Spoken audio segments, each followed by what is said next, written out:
Tell us about your podcast. We'd love to hear more about that. Well, we really felt like we had a pretty good dynamic. You know, we're brother and sister, basically.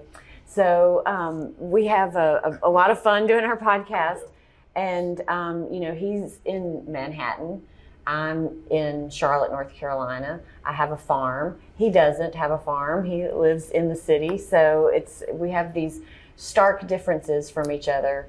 And yet we really have a lot of fun and great topics that we cover inside of our podcast. And it's about growth of practices for the most part, but we're featuring diverse people in those roles. So that I think it's just a little different, and it's something that not everybody's doing. So here's my other B. Our podcast was born on the fact that we wanted to show how diversity is important, but in a different channel. Not that you're a bad person, not that you're doing something wrong, but we want to show you diverse candidates. Let's talk about things, topics that you're experiencing.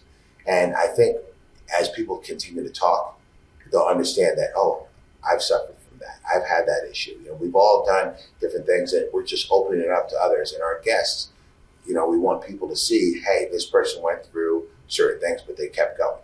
You know, in our conference, it's called Rise Above, because we all had to rise above obstacles. There's an obstacle every day. It could be traffic, it could be anything, you know, but you have a decision. Either you're going to fold and go back to bed, or you push on. So the podcast allows for a platform that people can hear real stories and topics that are important that maybe they're not talking about, but we can educate the people. And I'm sure many of your podcast listeners, as well as many advisors out there, are considering Cetera right now. So why Cetera? What would you tell advisors who are considering Cetera? You have to go first. Well, I mean, for me, Cetera has been a great partner because they don't ever try to pretend that they've done everything right or that they've got it all figured out. I mean, even in our last session, our CEO was sitting in the last session and asking questions like how he can improve.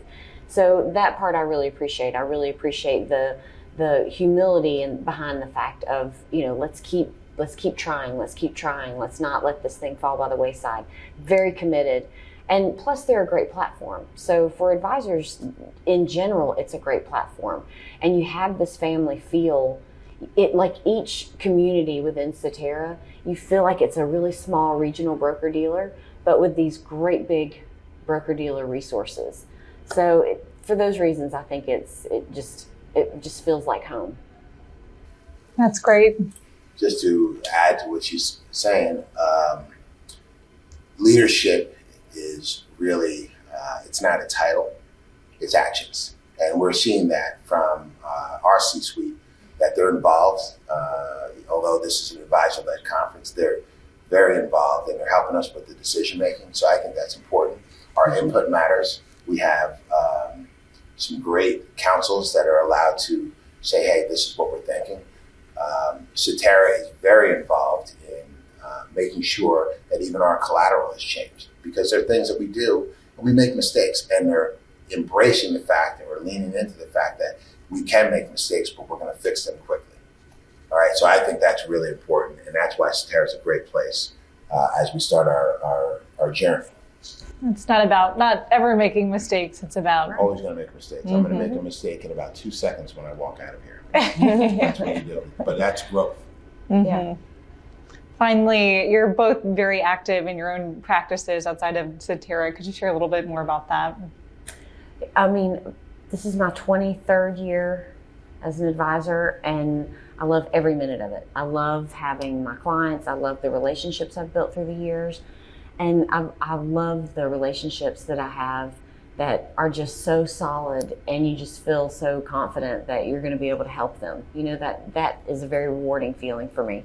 But I love also being involved with the people with whom I work. You know, I want to help the next person. I always think of it as one up, one down, one over. So I always want to be looking ahead to someone that can help me and mentor me. I consider Steve one of those people.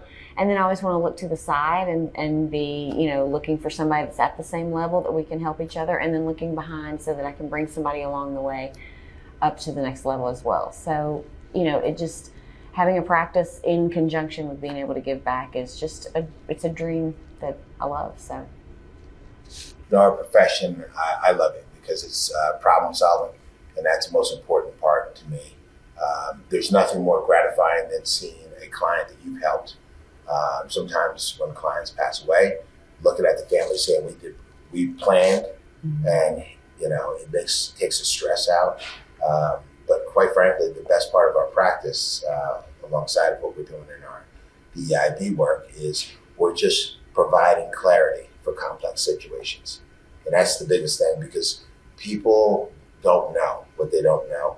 All right, and someone has to be the common voice. So markets move up and down, but the truth of the matter is, I don't believe it's ever the money. It's just having someone that's going to sort out the complexity of what we think is a very difficult situation. Well, I wish we had time for more, but we better leave it there. Fanci, Steve, thank you both for being with us. Thank you. Thanks for having us. And thank you for watching. Once again, I was joined by Fanci Worthington and Steve Oliver, Cetera. I'm Jenna Dagenhart with Asset TV.